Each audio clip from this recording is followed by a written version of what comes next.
Today I'm going to be doing my hobby speech about betta fish. I just got my betta fish today, so I do know some, but I'm not an expert. I'm going to be talking about myths and misconceptions about betta fish. I'm going to be talking about how to prepare your tank and then how to care for and or train your betta fish.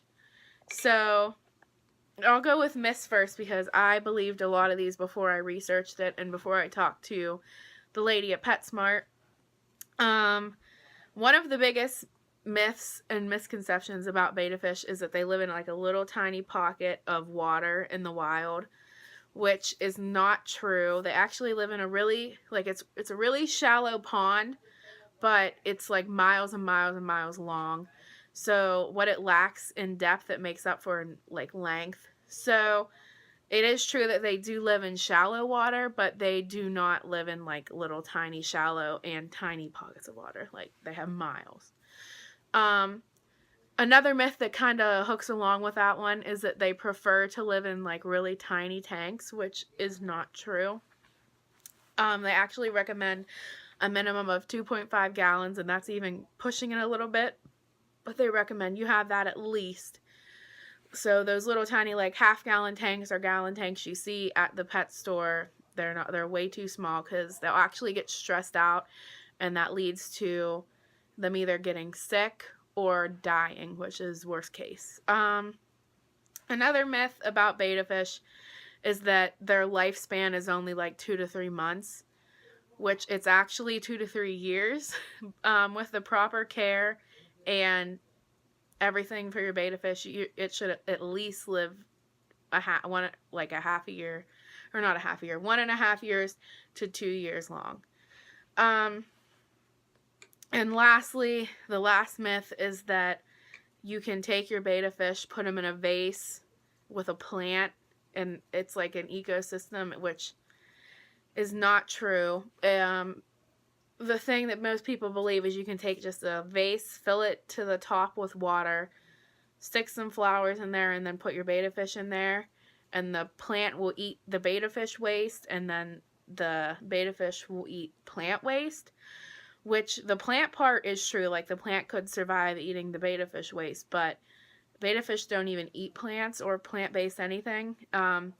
They mainly eat insects and like tiny worms and stuff like that. Like, for example, I got this at the store today, which I will come back and talk about this later, but it's little tiny dried bloodworms, dehydrated bloodworms. So that's what they eat. They don't eat plants or anything like that. So those are basically the main myths about betta fish.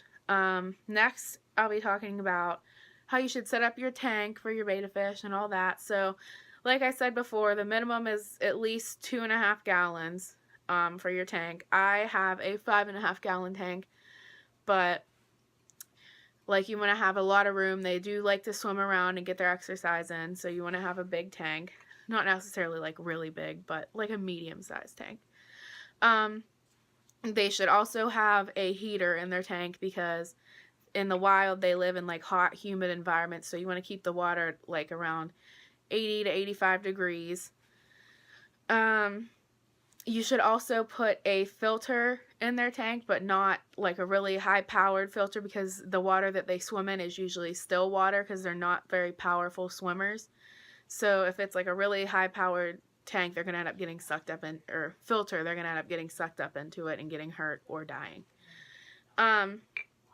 Another thing you should really do with your tank, I personally didn't do this yet because it's a little on the costly side, but it's worth it. You should put live plants in instead of the plastic ones, because they can actually get hurt on the plastic ones when swimming past them, and it's just better because it supports more of a healthy environment for your betta fish, and they make the water pure and all that stuff. So the next thing, it's actually about water.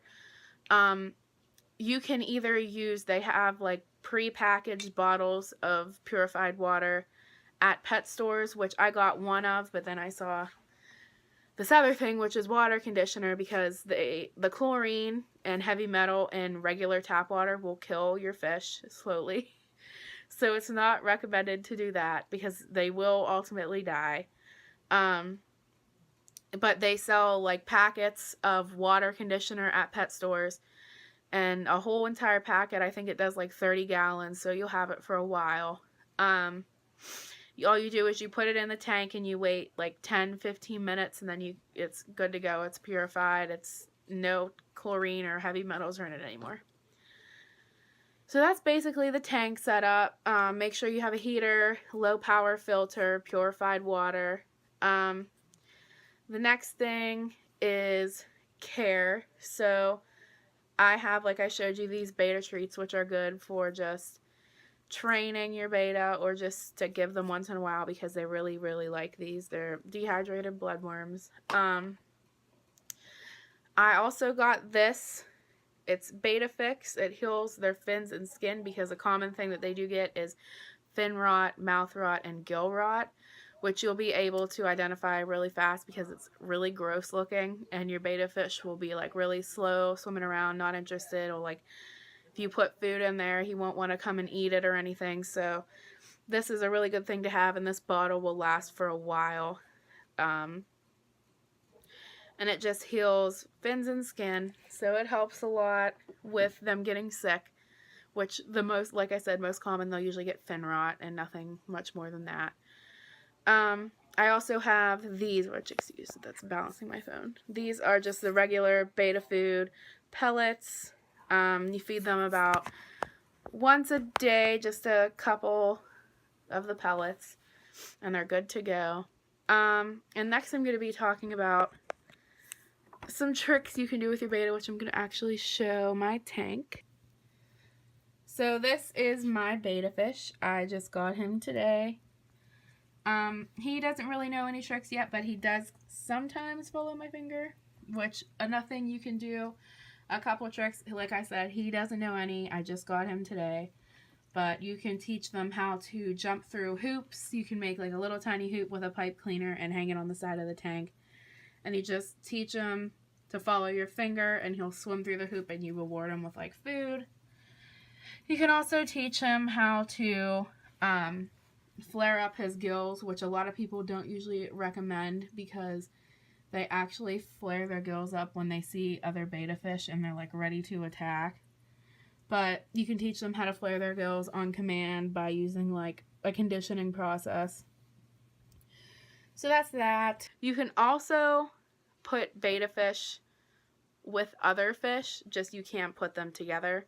So if you would want to put, like, the best thing that they recommend is fish that school together, like little neon tetras. They are good with because actually when they school, they think that they're a bigger fish, so they don't mess with them and they can actually get along with them fine.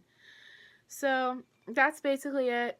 Beta fish really are relatively simple to take care of. They just require more care than a lot of people think. So I would recommend beta fish as a good first pet or a good low maintenance pet for people who would rather have like a fish than a dog or a cat or a hamster. So that's basically it. Beta fish are really awesome animals and really fun to take care of.